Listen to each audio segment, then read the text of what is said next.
Beef, kuidas sul on läinud ja tegelikult me pole ju päris kaua näinud ja viimati see oli ikka aastaid tagasi. Sa olid läinud, kui ma laua taga magasin. Sa vist solvusid, kuid miks ma ei teagi. Oleksid võinud kirjutada mõne reagi, kuid sa kadusid nii lihtsalt ja järsku, nagu tuul õhtul hajub, saabub vaikus. Me tookord praalisime, kemplesime, raalisime, teineteisele üksteist ära jagasime. Ma pärast mõistsin, et su pilt mind seiras ühti, kuid mul ei olnud tollel hetkel elus sihti. See tuli hiljem, kui ma nägin sinu pilti koeraga.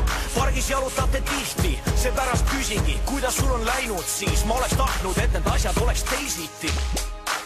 Miks alles nüüd sa leidsid aja, et lõpuks minunid jõuda, vastu hoolimist nõuda? Ei näinud sind õigel ajal, kui olin sinu jaoks olemas ma. Miks alles nüüd sa leidsid raja, kuidas minunid jõuda, vastu tundeid nõuda? Et peitsid sa õigel ajal, kui olin sinu jaoks olemas ma.